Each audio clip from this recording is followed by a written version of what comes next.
Problemado ang magkabilang kumpanya na pinapatakbo ng isang sikat na negosyante. Siya rin ay tinaguriang master of all mafia bosses. Siya si Richard Smith Faragon, isang mafia boss.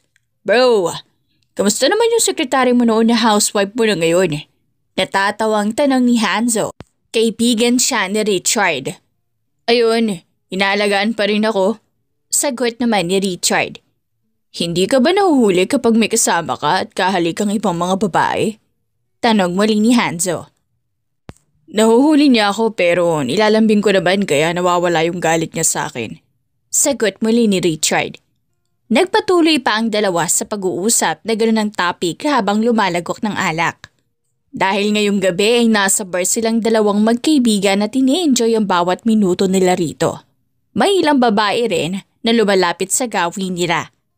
Ang iba pa nga ay hinahalik-halikan sila sa leeg at kwelyo ng kanilang mga damit. Nang makaramdam na ng medyo pagkahilo si Richard, nagdesisyon na itong umuwi sa kanila. May kabilisan ng pagpapatakbo nito kaya agad siyang nakarating sa kanilang mansyon. Pagdating niya ay sinalubong agad siya ng galit niyang misis. Bakit ngayon ka lang? Tsaka amoy alak ka na naman. Uminom ka na naman ba kasama si Hanzo ha? Mariing tanong nito kay Richard. Siya si Anya Estrada, ang dating sekretary ni Richard na naging asawa nito. Wala pa silang anak, kaya tamang ipon muna sila para sa binabalak nilang pagbuo ng sariling pamilya. Mahal, nagkayayaan lang kami. Stress ako sa trabaho kaya naisipan ko sumama para kahit papano maibsan yung stress ko. Kalmadong sagot ni Richard. Kakalma na sana mula sa pagkairita si Anya nang bigla niyang napansin ang bakas ng labi na may kulay ng lipstick sa kwelyo ng puting long-sleeve shirt ni Richard. Kaya kumunot agad ang noo niya, sabay duro sa bakas. Ano yan?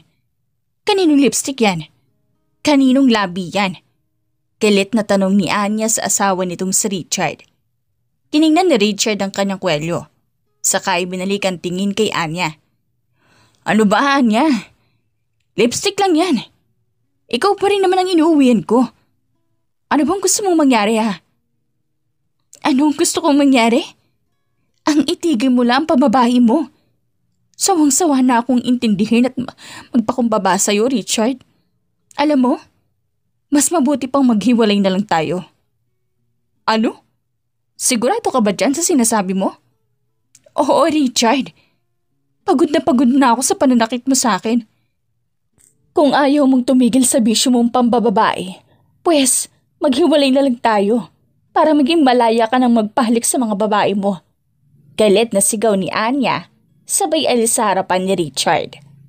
Pumasok ng kwarto nila si Anya. Kinuha niya ang lahat ng mga gamit niya at iniligay ang lahat ng iyon sa sariling maletang malaki.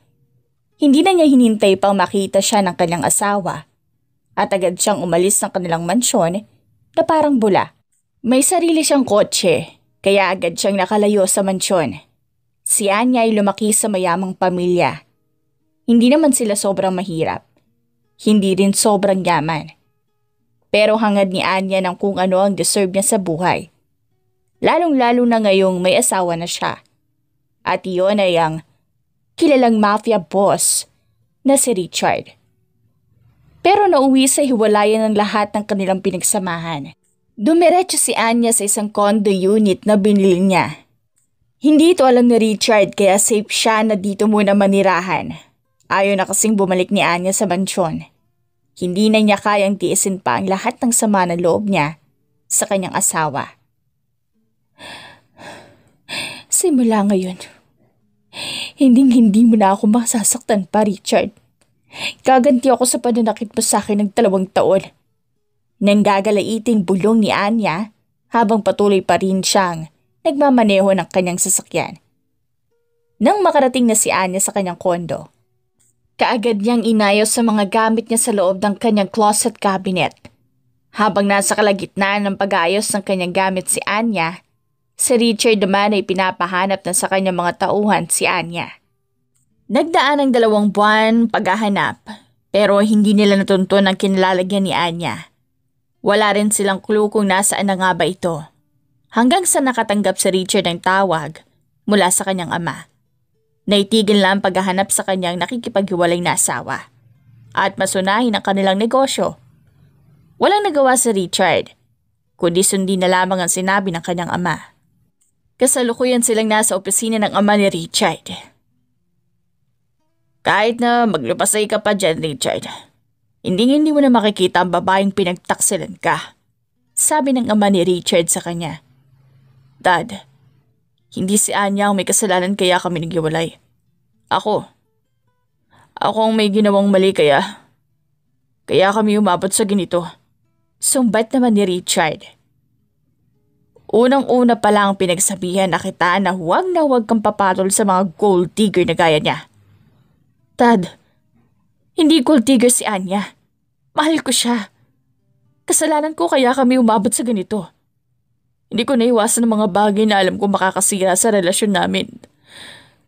Dad, isa na yun ay ang pampababae ko. Inaaliw lang naman nila ako eh.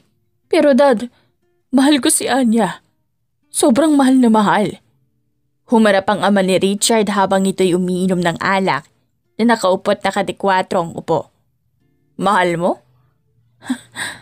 Kung mahal mo siya, bakit nagawa mo sa kanyang saktan siya? Ano yun? Hindi mo intensyon pero ginusto mo? Anak, kung talagang mahal mo siya, kahit na anong pangaliw ng mga babae, hindi ka dapat pumatol o pumapatol. Kasi talagang ikakasira niyo yan. Pangangaral ng kanyang ama sabay inom nito ng alak. Dad, tulungan niyo naman ako. Mahal na mahal ko yung asawa ko. Pagmamakaawa ni Richard. Richard, wala na akong magagawa kung ayaw ka na talagang balikan ng asawa mo. Tsaka, marami namang ibang babae dyan. Hindi lang naman siya ang babae sa mundo, Richard. Marami ka pang makikilalang mapapangasawa mo. Hayaan mo na yung babaeng yun. Bahala na siya sa buhay niya. Sabi ng kanyang ama. Sabay simot sa huling lagok ng alak nito na nasa babasaging baso. Samantala makalipas ang 2 buwan, nalaman ni Anya na nagbunga ang pagsasama nila ni Richard. Walang kaalam-alam si Richard na buntis ito. Hindi naging hadlang ang galit ni Anya sa ama nang dinadala niya para hindi ito hayaang mabuhay at alagaan. Nagpabago ng anyo si Anya. Lahat rin ng kanyang mga papeles ay pinapalitan niya ng ibang pangalan bilang pamalit pansamantala sa tunay niyang pangalan para hindi na rin siya mahanap at magulo pa ni Richard. Kung minsan ay dinadalaw si Anya ng kanyang matalik na kaibigan, siya ay si Lilia. Kaibigan niya ito simula pa noong nasa high school silang dalawa. Sa probinsya nag-high school si Anya. Doon niya rin nakilala ang kaibigan niya. Kaya hindi makilala ni Richard si Lilia. Anya? Pagkuha ni Lilia ng atensyon ni Anya habang naluluto ito ng tanghalian. Oh, bakit? Tugon ni Anya. Kumunot ang noo ni Lilia sabay tanong ng, paano kayo mabubuhay ng anak mo? Hindi pa ba alam nila tita na magkakaroon na sila ng apo? Bumuntong hininga si Anya bago niya sinagot ang mga katanungan ni Lilia. Marami na silang pera. Marami na silang nakuha sa akin. Imposibleng maghihirap pa sila. May negosyo na nga silang pinagkakakitaan eh. After everything that I've done, parang hindi ko na nakikita sa kanila na kailangan pa nila ako. Minsan ka na ba niyang kinamusta? Simula nung huling away namin ng mama ko, hindi na kami nag-usap. Binlock na nga ako sa Facebook eh. Di rin kami close ng bunsong kapatid ko. Ewan ko ba? Ewan ko na. Grabe naman yung pinagdadaanan mo, Bes. Kaya mo pa ba? Tingnan mo ah. Hindi kayo ayos ng pamilya mo. Tapos nagawa ka pang lokohin ng asawa mo. Hindi mo ba naisip na minsan, need mo nang sumuko? Kasi nakakapagod yung sitwasyon mo. Mapapagod ka kasi araw-araw mong iniisip na hindi ka okay. Tapos parang hindi mo nadama ang pagiging masaya. Sige, sabihin na nating marami akong pinagdaraanan. Pero hindi naman ibig sabihin nun na porke marami akong problema sa buhay, hindi ko na lahat ito malalampasan. Mabubuhay ako kasama ng magiging anak ko. Kahit na hindi na niya makikilala pa ang puwisit niyang ama, sisiguraduhin kong magiging masaya kaming dalawa. Ano nang balak mo ngayon? Bago na ang pangalan mo. Bago na ang pagkakakilanlan mo. Ano na ba mga naiisip mong mga hakbang? Napangisi si Anya. Huwag kang mag-alala. May trabaho naman akong papasukan na alam kong makakatulong na malaki sa akin. Ano naman yun? Ayoko man na sabihin. Saka ko na sabihin kapag naging matagumpay na lahat ng plano ko. Sana all may plano. Siya kaya? Kailan kaya siya magkakaroon ng planong jowain ako? Delusional ang peg? Grabe. Ilang taon na lumipas, wala ka pa ring asawa? Anong pinagagagawa mo sa buhay mo? Alam mo, wala naman akong balak mag-asawa.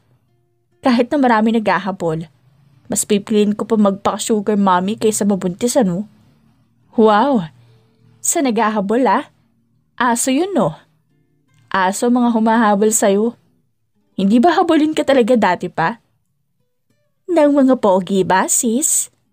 Nang mga aso? Huwag ka nang tilulo dyan. Ano ka ba? Habulin kaya ako ng mga bagets. Kahit hindi mo tinatanong, sasabihin ko pa rin sa'yo na ang mga nasa edad 18 pataas sa mga edad ng mga naliligo sa akin. Pera lang habol nila sa'yo. Anong pera? Mas mayayaman pa nga sila kaysa sa atin. Gagawin ka lang katulong mga yun. Sis, marami silang katulong. Kung magiging katulong lang din naman ako, di dagdag pa akong pinapasweldo nila, diba? Ay shit, pinagpapala ka yata ngayon Ngayon lang ba? Dati na akong pinagpala. Since birth kasi maganda na ako. Oo na, sige na. Maganda ka na. Paki ko naman, diba? Ang ayos mo talaga maging kaibigan. Ang sarap mo tampalin sa totoo lang. Kalmahin mo. Kaibigan mo pa rin ako pero at least sumang-ayon ako na maganda ka. Kahit na ba, pilit naman Ano bang problema mo kung pilit man o hindi? Kasi gusto ng compliment na hindi napipilitan yung nagsasabi. Ang arte mo naman, ikaw na nga yung sasabihang maganda tapos demanding ka pa. Pilit nga kasi, pero totoo ba? Maganda talaga ako? Oo nga. Kung ayaw mong maniwala, sige. I-bash na lang kita. Hoy, wag naman. Grabe naman to. Oh, kita mo? Ayaw mo rin palang makatanggap ng hindi maganda. Umaakto ka pang ayaw mo? Oo na, sige na. Tatanggapin ko na. Oh, ikaw naman ngayon itong napipilitan. Sige, what if sabihin kong ang pangit mo? Hindi kaya magiging pilit ang pagtanggap mo na maganda ka? Basta maganda ako. Di sana all. Ang sarap mo talagang ihagis, Anya. Panira ka ng mood Hewan ko sa'yo. Kung ano na lang mga pinagtatalunan natin, na-miss mo lang akong makasaran Ilang oras ang lumipas. Magkasunod ng pumunta ng elevator ang dalawa. Bumaba sila papunta ng first floor. Hindi na kailangan pang itago ni Anya ang kanyang itsura dahil hindi naman na siya makikilala ng kahit na sino. Sumakay sila Anya sa sasakyan ni Lilia. Medyo may kabilisan ang pagmamaneho ni Lilia kaya agad sila nakarating sa sinasabing fast food chain ni Anya. Nang makarating na silang dalawa, ipinarke muna ni Lilia ang kanyang sasakyan bago sila pumasok sa fast food chain na iyon. Kaagad silang pumila sa counter para mag-order. Nang maka-order na silang dalawa, naghintay sila ng ilang minuto. Na makuha na nila mga order nila, magkasunod na silang umupo sa table nila at kumain na magkasama. Walang naging kibuan ng dalawa at patuloy lang sa pagkain. Kitang-kita sa mukha ni Anya na sarap siya sa kanyang kinakain na fried chicken. Hindi rin nagtagal ay natapos na silang kumain. Inihatid na ni Lilia si Anya sa tinutuluyan itong condo unit. Pagkarating ni Anya sa condo unit, nakaramdam agad siya ng pagkahilo at piling niya'y nasusuka siya. Kaya nagtungo siya sa banyo. Saktong pagkapunta niya doon, nataat siya sa lababo ng banyo, bigla siyang sumuka. Nang makasuka na siya, nakatulong ang pagsuka niya para mawala ng bahagya ang sakit ng ulo niya at pagkahilo. Nang malinis na niya ang bibig niya'y lumabas agad-agad siya. At nahiga sa kama, ibinagsak niya ang kanyang katawan rito. Ano ba nangyayari sa akin? Bakit ako nakakaramdam ng mga ganito? May search nga. Bulong niya. Sabay kuha sa kanyang laptop na nasa ibabaw ng small cabinet niya na nasa tapat ng uluhan ng kanyang higaan. Nanlaki ang kanyang mga mata nang makita ang resulta sa ilang article na nasa internet na kanyang nabasa. Naglili ako? Kunot ang noon niyang tanong sa kanyang sarili at saglitang napatulala. Napatingin siya sa kanyang tiyan saka ito marahang hinimas. Hay anak, kahit na hindi mo na makilala ang tunay mong ama, kayang-kaya kitang buhayin. Ibibigay ko sa iyo lahat, anak ko. Mamahalin kita ng buong puso. Aalagaan kita para sa magiging magandang future mo sa hinaharap. Nakangiting Anya. Makalipas ang 2 taon, matapos ang matagal na pagtatago ni Anya, sa wakas ay makakalabas na rin siya sa kondo niya ng may buong confidence. May nakausap siyang kumpanya na pagtatrabahuan niya. Dito na niya uumpisahing gawin ang lahat ng plano niya. Ang kumpanya palang kanyang pinasukan ay matinik na kalaban ng kumpanya ng dati niyang asawa na si Richard. Napapangisi na lamang siyang habang iniisip ang lahat ng kanyang mga plano. Hintayin mo ang pagbabalik ko, Richard. Magkikita tayong muli at ipaparamdam ko sa iyo lahat ng mga naranasan ko noong nasa piling mo pa ako. Panahon na para tapatan ko ang kahambugan mo, ang kayabangat mo at katarantaduhan mo. Gagantihan kita, Richard. Gagantihan kita. Ani Anya sa kanyang isipan. Agad na natanggap ni Anya sa kanyang pinasukang posisyon bilang sekretary. Pero inilipat siya ng bagong role. Nalaman pala ng may-ari na siya ang nawawalang asawa ng may-ari ng kakumpetensya nilang kumpanya, na nakikipaghiwalay ng dahil sa sakit na natatamo niya sa kanyang asawa. Ipinalam ito ng isang kakilala ni Anya sa kumpanyang ito.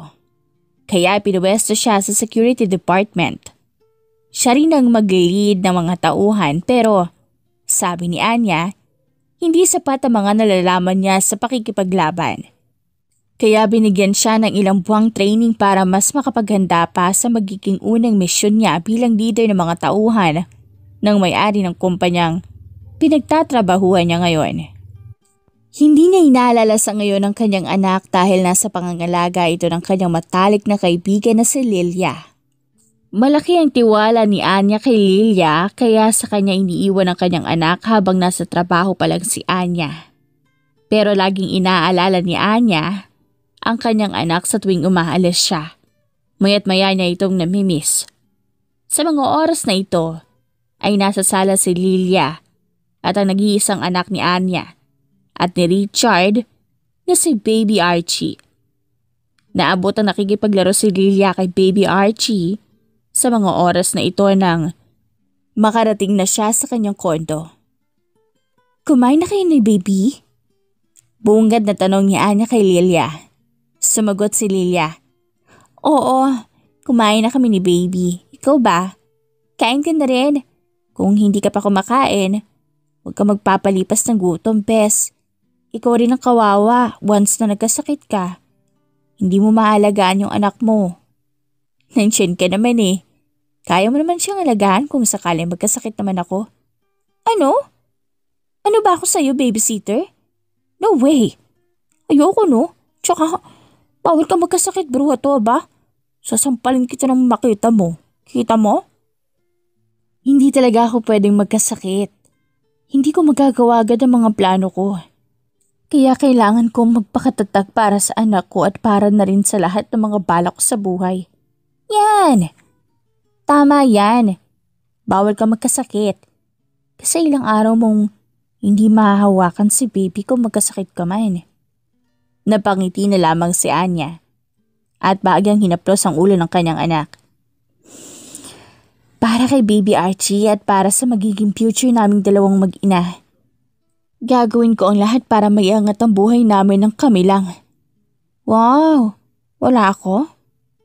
Wala. Bakit? Anak pa kita? Aba? Ako nag-alaga kapag wala ka. Tapos wala ka rin palang plano na isama ako sa mga plano mo. Aba, ang unfair mo naman. Lo, tama ka na. Marami ka ng pera eh. Oo, need ko pang mas pag-igihan ang pagkayod para sa anak ko at magiging buhay namin sa hinaharap ng walang tulong mula sa tunay niyang ama. Sige, susuportahan na lang kita, tutulungan sa lahat ng mga gusto mo. Dapat lang. Para may ambag ka naman bilang ninang ni Archie, no? Hindi bale na. Oo, pwede mo namang kakitan si Baby Archie. Kaya okay lang na mapagod akong mag-alaga. Kaagad naman mapapawi yun kapag ngingitian ako ng batang ito eh. Saad ni Lilia sabay halik sa leeg ni Archie.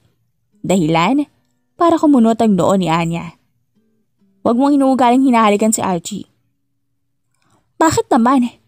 Ang cute kaya niya kasi kaya di ko mapigilang hindi na mahalikan.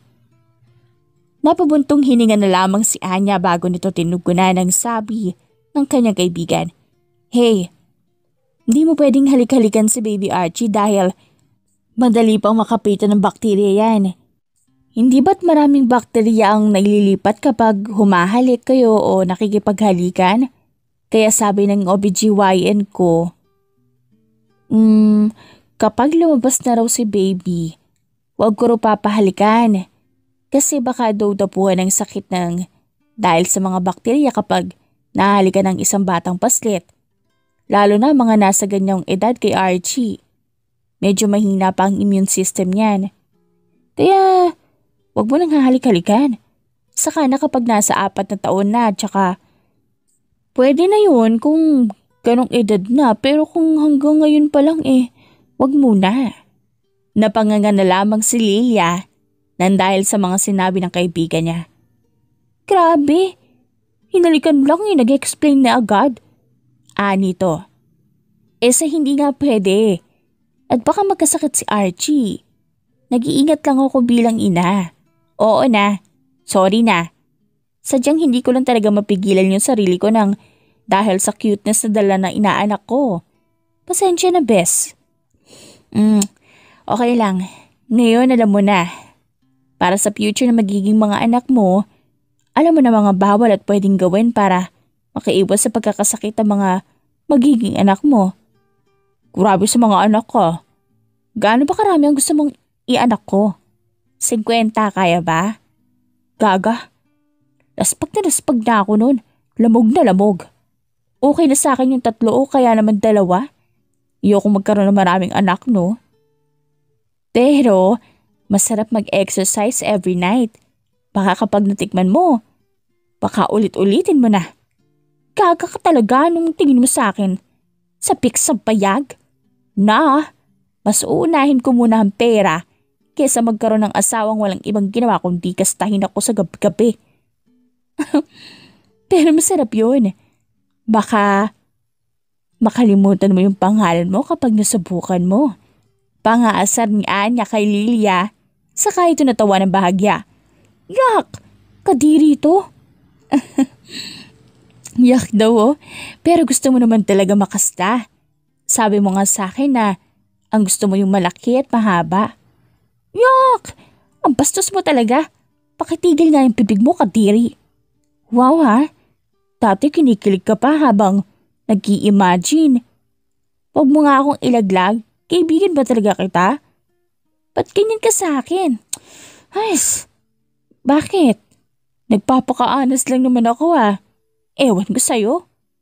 Napangiti na lamang si Anya na dahil sa mga narinig niya mula sa kanyang kaibigan. Masaya siya na kahit hindi niya gaanong naaasikaso ang kanyang anak, hindi naman ito pinababayaan ng kanyang matalik na kaibigan. Sobrang thankful ko talaga at naging kaibigan kita. Kasi kahit na madalas kitang pikunin, nagagawa mo pa rin alagaan ng anak ko. Thank you, Bes. Pasasalamat ni Anya. Sabay yakap sa kaibigan niya. Niyakap naman ito pabalik ni Lilia. Ano ka ba? Parang tunay na anak na rin ang turing ko kay Baby Archie.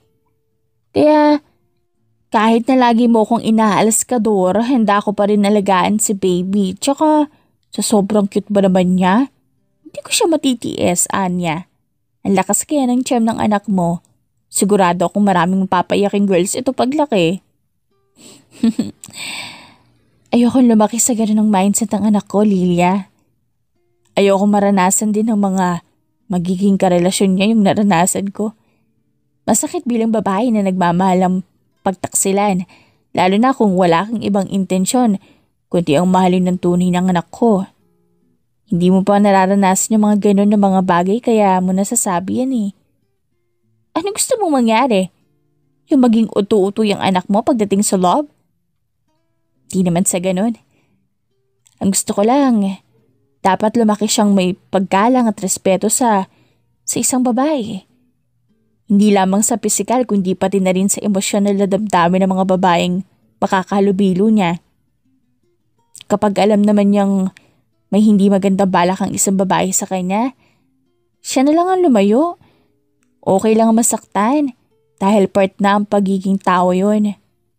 Because you can learn how to appreciate yourself and how you can value it.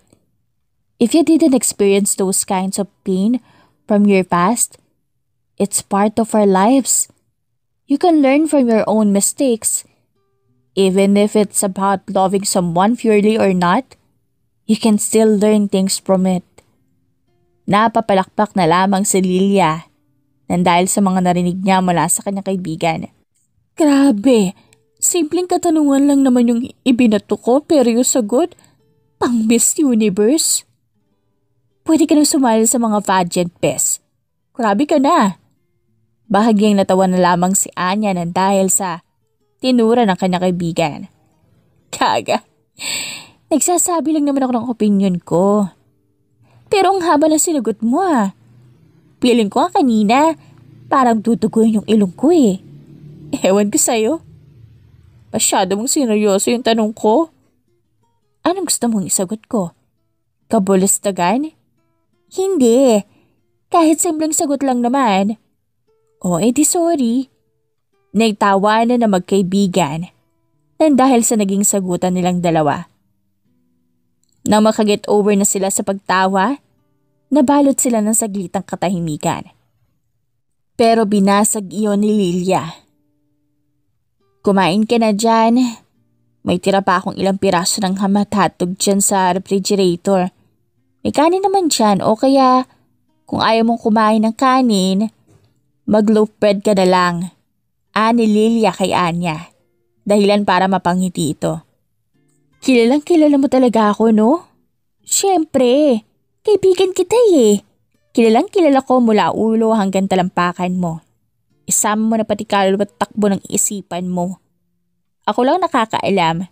Mastered ko na kung paano makukuha ang loob mo eh. Tsaka, ako lang nag-iisang kaibigan mo sa balat ng lupa. Kaya kapag ipinagpalit mo ko,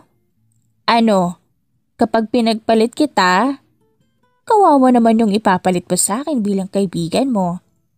Hindi niya alam lahat ng mga ayaw mo at lahat ng gusto mo. Baka mataga mo pa siya kasi hindi niya alam sabayan lahat ng trip sa buhay. Ako? Alam ko lahat. Para mo naman akong kapatid eh. Kasangga mo sa lahat, kakampi mo sa lahat ng sitwasyon, at karamay mo sa lahat ng pagkakataon. Kaya napakaswerte ko sa'yo eh. Sobrang thankful ko kasi ikaw ang naging kaibigan ko. Pakis nga? Yuck! Disgusting shit! Ani Lilia, saka dumistansya ng upo. Inirapan nito si Anya. Mukha kang puwit ng manok kapag ganyan mukha mo, kumukulubot ba naman? Pangaasar sa kanya nito. Pagkatapos nila mag-aasaran, kumuha siya ng isang plato. Kumuha siya ng isang pares ng loaf bread at pinalamanan nito ng ham at hotdog. Kumuha na rin siya ng isang slice ng cheese. Kumuha siya ng isang malinis na baso. Nilagyan niya ito ng strawberry juice na galing din sa pitchel na nasa refrigerator niya. Nang matapos na siyang kumain, pumunta siya muli sa dalawang naglalaro hanggang ngayon. Ilang sandali pa'y tumawag na ang mama ni Lilia. Pinapauwi na ito. Kaya agad na itong tumayo sa kanyang kinaupuan at nagpaalam na kay Anya at kay baby Archie bago ito tuluyang umalis ng kondo. Kinabukasan, maagang gumising si Anya para mag-prepare ng umagahan niya. Maaga siyang papasok ngayon. Habang niluluto siya, ito naman ang pagdating ng kanyang matalik na kaibigang si Lilia. Lilia! Thank God! You're here! Hindi ko na alam ang gagawin ko eh. Maaga ang pasok ko ngayon para sa training. Training saan? Sa trabaho? Oo eh. Kailangan ko mag-ipon para sa amin ni baby. That's good to hear. Oh, by the way, nag-breakfast ka na ba? Di pa nga eh. Anong pwedeng makain dyan? Nagprito ko ng eggs, chicken, hotdogs, nuggets at ham. May sandwich rin akong ginawa. Meron din ditong kape. Anong gusto mo? May pandesal ba? Gusto ko kasi nun tapos itlog na may ketchup ang palaman. Wow ha? Yaman-yaman mo na pero yung dating paborito mo pa rin ang hinahanap-hanap mo. Siyempre naman ako pa. Pero iba pa rin talaga kapag kasama kitang nag-uumagahan, Bes. Kasi sa bahay, ako yung unang kumakain dahil sa may negosyo nga ako. Tapos ako lang mag-isa ang kumakain di yung lungkot kumain ng umagahan. Buti nga at nakakasabay ko na kayong kumain ni baby Archie. Parang dati lang. Ikaw lang yung laging kasama kong kumakain ngayon. May baby Archie na. Salamat, Bes, kasi kahit na busy ka, nagagawa mong akuin pansamantalang role ko bilang ina kay Archie. Hayaan mo. Susuklian ko lahat ng tulong na binigay mo para sa akin at para sa amin. Ano ka ba, Bes? Best friend kita. Di kita hahaya maging mapag-isan. Hindi ba't lagi kong sinasabi sa'yo na nandito lang ako at magiging karami mo sa lahat ng pagkakataon? Isang tawag mo lang. Pupuntahan na agad kita. Ikaw ang unang naging pinakamalapit at totoong naging kaibigan ko, Anya. Kaya tutulungan kita at wala akong hihinging ibang kapalit. Sa sobrang close natin, kapatid na ang turing ko sa'yo kaya mahalaga ka sa akin. Ako rin. Siyempre, ikaw ang the best sa lahat. Mabait, mapagkumbaba, maalaga, maunawain, maalalahanin, mapagbigay. Ikaw na. Ikaw na talaga ang pinaka-best sa lahat ng best friends. Sobrang proud ko kasi hanggang ngayon, nag-i-stay ka pa rin sa side ko. Di mo ko iniwan. Never mong pinaramdam sa akin na mag-isa ako kaya sobrang swerte ko kasi naging kaibigan kita. Ako na to oh. Hindi kita pababayaan, don't worry. Hanggang sa paglaki ni baby Archie, gusto kong masaksihan yun. Muling akong maging rich tita niya. I will spoil him para kapag pinaggalitan mo siya, may karamay siyang pangalawang nanay at aaway sa'yo. Ba, kahit anak mo pa siya, makikipag-away ako. Lalo na kung makakabuti naman kay baby Archie, why not, diba? Ayoko magkaroon siya ng mga bisyo, Lilia. Ay, grabe ka naman. Ikaw pwedeng magwalwal tapos yung anak mo hindi? Ang unfair mo naman. Si Anya ay isang babaeng may madilim na nakaraan. Lalo na sa kanya naging karanasan sa pagtataksil ng kanyang asawa na si Richard. Dahil dito, naging mahirap para sa kanya ang muling magtiwala sa ibang tao. Ang tanging pinagkakatiwalaan niya ay ang kanyang matalik na kaibigan na si Lilia, na palaging nandyan para sa kanya at sa kanyang anak na si Archie. Habang nag-aalmusal sila, Nag-usap sila tungkol sa nakaraan ni Anya noong high school. Ikinuwento niya kung paano bumaba ang kanyang mga grado dahil sa kanyang barkada noon. Sinabi rin niya na bagamat nagkaroon siya ng ibang kaibigan, iba pa rin ang relasyon niya kay Lilia. Sa kanya lang siya nakakapagpakatotoo at hindi kailangan makipagplastikan. Napansin naman ni Lilia ang matinding trust issues ni Anya, lalo na matapos siyang pagtaksilan ng kanyang asawa. Biniro pa niya ito na mas lumala pa ang kawalan nito ng tiwala sa iba. Sa kabila nito, ipinahayag ni Anya kung gaano kahalaga sa kanya si Lilia. Lalo na sa pag-aalaga kay Archie. Nagbiro rin si Lilia na maaari siyang pagkatiwalaan sa lahat, maliban sa pagtatago ng sekreto. Matapos ang kanilang pag-uusap, napagtanto nilang hindi pa nakakakain si Anya ng umagahan. Dahil dito, nagpasya silang sabay-sabay ng kumain. Habang pinapakain ni Anya ang kanyang anak na si Archie ng instant cereal, subusubon rin siya ng kanyang pagkain upang makahabol sa oras. Matapos ang almusal, iniwan ni Anya si Archie kay Lilia upang pumunta sa kanyang training. Hiniram niya ang kotse ng kaibigan at tangakong siya na magpapakarga ng gasolina bilang kapalit. Hindi naman malayo ang training center na pupuntahan niya kaya mabilis siyang makakarating doon. Bago siya umalis, isang matinding emosyon ang bumalat kay Anya. Sa kanyang isipan, muling sumiklab ang galit niya kay Richard. Ipinangako niya sa sarili na hindi niya kalilimutan ang lahat ng sakit at kasinungalingang ginawa nito sa kanya. Sa wakas, sisimulan na niya ang kanyang plano ng paghihiganti. Pagdating ni Anya sa training center, sinalubong siya ng martial arts team na magtuturo sa kanya sa loob ng 2 buwan. Bago siya lumipat sa Gunners Training Center para sa 3 buwan pagsasanay, binigyan siya ng babala na magiging matindi ang training. Kaya dapat niyang ihanda ang kanyang katawan. Hindi siya nagpakilala bilang Anya, kundi bilang Natalia Scott, upang itago ang kanyang tunay na pagkakakilanlan mula sa mga nakakakilala sa kanyang asawa. Sa unang linggo ng kanyang training, agad siyang naramdaman ang hirap at pagod. Ngunit hindi siya sumuko. Sa kabila ng pananakit ng kanyang katawan, ipinagpatuloy niya ang pagsasanay dahil alam niyang hindi siya maaaring umatras.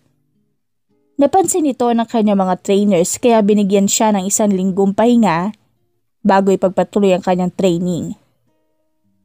Sa paglipas ng panahon, naging mas madali para kay Anya ang pagsasanay at naging mabilis din ang kanyang pagkatuto.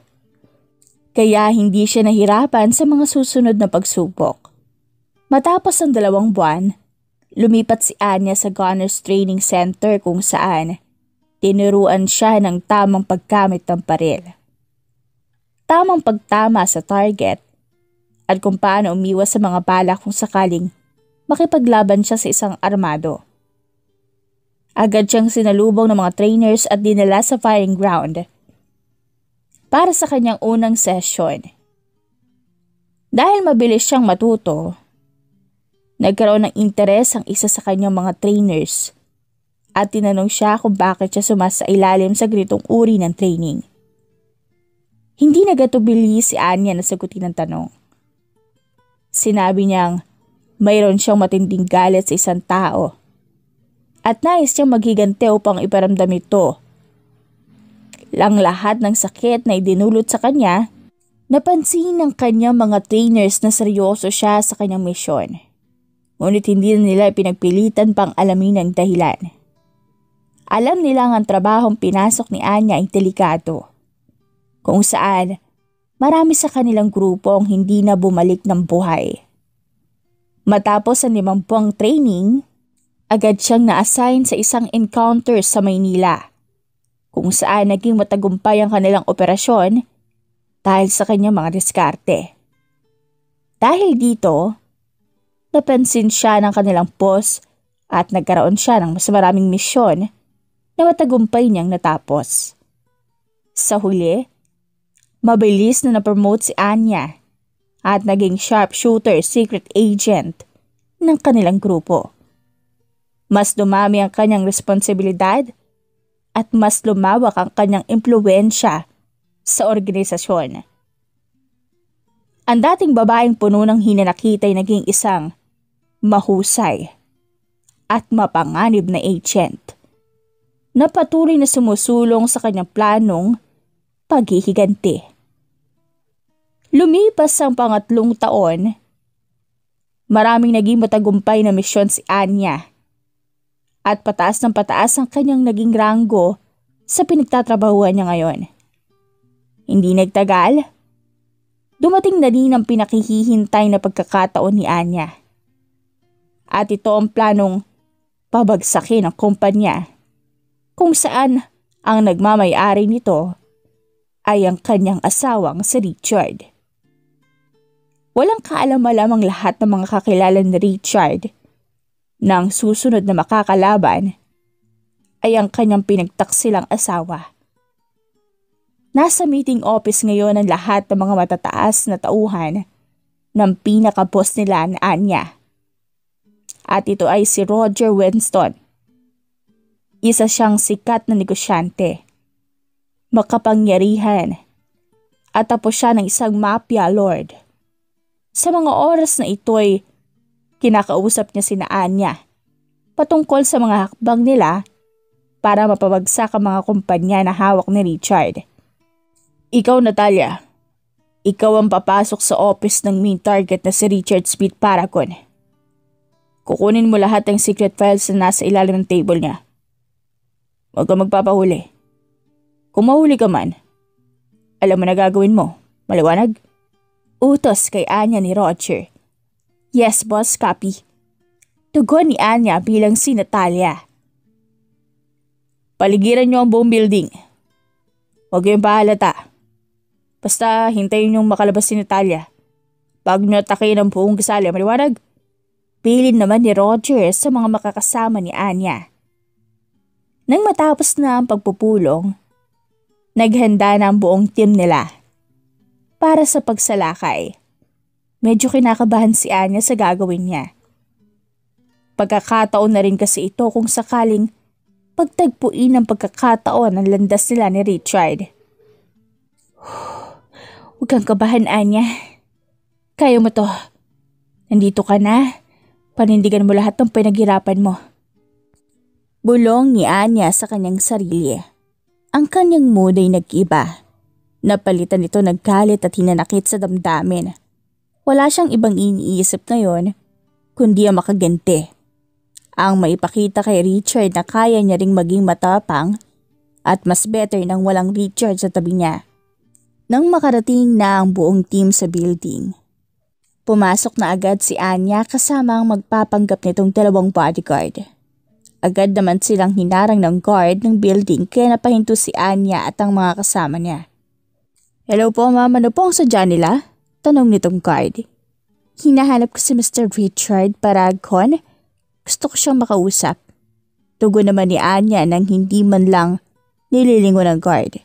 Sige po, pwede na po kayong pumasok sa loob. Pagbibigay ng permiso ng gwardya. Dumiretso na sa loob si Anya. Alam naman niya kung saan ang office ng asawa niya kaya hindi na siya nag-atubilipat sumakay na ng elevator paakyat sa 25th floor ng building. Nanatiling kalmado lang si Anya, ito kasi ang bilin sa kanya ng boss nila. Ilang sandali pa'y nakarating na rin siya sa floor na iyon. Dumiretso siya sa papunta sa room kung saan naroon ang office ng kanyang asawa.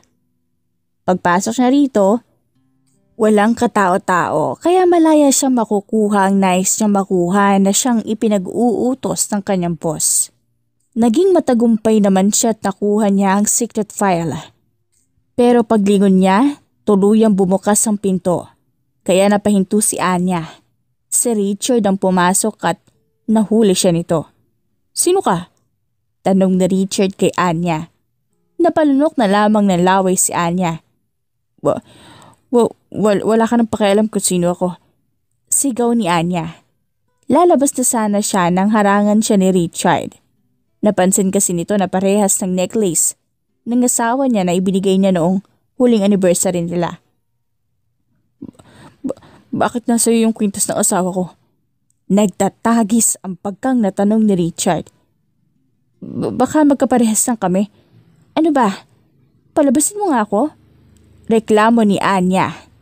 Pero hindi siya pinakinggan ni Richard. Pagkos, naglakad ng pasulong si Richard na nasa harapan ngayon ni Anya at si Anya naman ay nagpapaatras. Hanggang sa napahinto na lamang silang dalawa nang makarating na sila sa may lamesa. Anya? Halata sa pagbanggit ni Richard sa pangalan ng asawa niyang labis na pangungulila rito. Sinong Anya? Hindi ako yung sinasabi mo. Kaya pakawalan mo na ako. Kilalang kilala ko ang asawa ko at alam ko ikaw siya. Alam kong babalik ka sa akin, mahal ko. Please, nagmamakaawa ako, bumalik ka na sa akin. Lumuhod sa harapan ni Anya si Richard. Pero umaktong hindi naapektuhan si Anya. Muling nagharap sina Anya at Richard kung saan pilit siyang kinilala ng lalaki sa kabila ng pagpapagong anyo niya. Ipinahayag ni Richard ang kanyang matinding pangungulila at pagsisisi. Sinasabing nagbago na siya at nais niyang bumalik si Anya sa kanya. Mahal, nagbago na ako. Kaya please naman, bumalik ka na sa akin please. Ngunit sa halip na matuwa, napuno ng galit si Anya at hindi na niya mapigilan ang pagtulo ng kanyang luha. Sa matinding emosyon, tinulak ni Anya si Richard palayo at inilahad ng lahat ng sakit na dinanas niya mula rito. Ano ba Richard? Oo na, ako na to. Ako si Anya, ang pinagtaksilan at sinasaktan mong asawa noon. Ano, masaya ka na? Pasigaw niyang ibinato ang lahat ng hinanakit. Sinisisi ito sa kanyang mga paghihirap. Ibinulalas niya ang lahat ng sakit. Sinabi niyang hindi siya kailanman pinahahalaga ni Richard noon at gayon na lang ito bumabalik ng masaya na siya sa kanyang buhay. Sa matinding galit, pinunot niya ang kanyang baril at itinutok ito kay Richard. Kulat at takot ang bumalot kay Richard habang nakataas ang kanyang mga kamay. Paano mo nagawa sa akin to? Paano mo ko nagawang ganituhin? Anya, bakit mo ito ginagawa? Ngunit nanatili si Anya sa kanyang galit. Idineklara niya para sa kanya, isa na lamang itong kalaban sa kailangang pabagsakin. Isa kang kalaban na hindi deserve ang lahat ng achievements na natatanggap dahil basura naman talaga ang pag-uugali. Isang kalaban na dapat ay pinapatay. Dahil sa tensyon, bumunot din ng baril si Richard at itinapati yun kay Anya. Kakampi ka nila? Ang buong akala ko pa naman, makakasama kita sa lahat ng karangalan na tatanggap ko ngayon. Pero kumampi ka na sa iba. Nagbago ka na talaga. Di na kita kilala, Anya. Ngunit walang takot na sabagot si Anya. Kasi patay na ang dating Anya na nakilala mo. Patay na siya, Richard. Pinatay mo ang dating ako. Inamin niyang napagod siya sa paulit-ulit na sakit na tulad ni Richard. At ipinangako niyang hindi na siya muling masasaktan nito. Sa huli, sinubukan pa rin humingi ng tawad ni Richard. Then I'm sorry. Sana'y may patawad mo pa ako. Ngunit agad siyang pinutol ni Anya, puno ng hinanakit at puot. Mahirap magpatawad kung sa bawat pagkakataon na nasisilayan ko ang pagbumukha mo'y bumabalik lahang ang sakit na naitulot mo sa akin doon. Sa kanyang mga salita, naging malinaw na hindi na siya kailanman babalik kay Richard. At wala ng pag-aasang may balik ang nakaraan nilang dalawa. Sa pagitan ng sakit at pagsisisi, naglakas loob si Richard na ipahayag ang kanyang tunay na nararamdaman. Sinabi niya nagbago na siya at handa niyang gawin ang lahat upang makabawi kay Anya. Handa siyang ligawan at suyuin muli ito. Kahit na kasuklaman pa siya nito. Ngunit para kay Anya, Hindi na sapat ang mga salitang iyon upang burahin ang lahat ng sakit na dinanas niya noon. Sa gitna ng kanilang pagtatalo, biglang tumunog ang cellphone ni Anya. Nang aksidente niyang mapindot ang loudspeaker, isang inosenteng boses ng batang narinig ni Richard. Tinutukoy siya bilang Daddy. Nabigla siya at agad na tinanong kay Ana kung sino ang bata. Sa una nag-atubili si Anya, hindi alam kung aamin ba siya o ililihim na lang ito. Hindi nagtagal, napilitang umamin si Anya na si Archie ay anak nila. Galit at hinanakit ang nangingibabaw sa kanya. Ibinuhos niya kay Richard ang lahat ng sama ng loob, kung paano siya nagdusa habang ito ay nagpapakasaya mag-isa. Iginiit niya na hindi ito magiging mabuting ama para kay Archie at wala na siyang balak ibalik ang tiwala at relasyon nila. Sa matinding emosyon, pumunot ng baril si Anya at tinutok ito kay Richard. Sa desperasyon, nagmakaawa si Richard na huwag siyang patayin. Sinabing mahal na mahal niya ito at ang kanilang anak. Ngunit hindi natinag si Anya at mariing pinalaan si Richard na huwag lalapit kay Archie. Sa huli, hindi niya kinalabit ang gatilyo. Sa halip ay kinuha niya ang mahalagang dokumento ng kumpanya ni Richard at umalis. Lumabas si Anya ng gusali. Dala ang kanyang plano pagdating sa opisina ng kanyang boss. Agad niyang isinumite ang mga dokumentong nakuha niya pati na rin ang kanyang resignation letter. Nang tanungin siya ng kanyang amo, dinahilan niyang may malubha siyang sakit at gusto na niyang mawala sa eksena. Bagaman may panghihinayang, tinanggap ang kanyang pagbibitiw. Habang pauwi, napansin niya may sasakyang sumusunod sa kanya. Upang hindi mahalata, tumiretso siya sa ospital kung saan siya nanganak upang kunin ang DNA test ni na Archie at Richard. Nang makuha na ang resulta, napansin niyang nawala na ang sasakyang sumusunod. Kaya nakahinga siya ng maluwag at umuwi sa kanyang kondo. Ngunit sa kanyang pagdating, wala roon ang kanyang anak at matalik na kaibigan. Napuno siya ng kaba at takot. Nangangambang kagagawa nito ng kanyang dating amo. Biglang tumunog ang kanyang cellphone, tumawag si Archie. Masayang sinabing nasa mansyon siya kasama si Richard. Nabahala si Anya kung paano nito nalaman ang kanyang kinaroroonan. Ngunit hindi niya nagdalawang isip na puntahan ang anak. Sa kanyang desisyong bumalik, si Richard ay nagdiwang. Umaasang may pagkakataon pang mabuo silang muling bilang pamilya. Napag-isip-isip ko rin. Kaya natin ayusin yung sa atin. Kahit para na lang sa anak natin. Ayokong isumbat niya sa atin na nasasaktan siya dahil hindi tayo magkasundo, pero kahit na gano'n, di ko pa rin nakakalimutan lahat ng ginawa mo, Richard. Hindi porke pumayag ako umuwi. Magpapasakop na naman ulit ako sa'yo. Gagawin ko lang to para kay Archie. At hindi para sa'yo. Naiintindihan ko naman yun eh. Ang mahalaga nakakasama ko na mag-ina ko. Hayaan mo, simula ngayon, ipaparamdam ko sa inyo dalawa ng anak natin na kayo ang tanging yaman ko. Sorry mahal, napabayaan kita noon.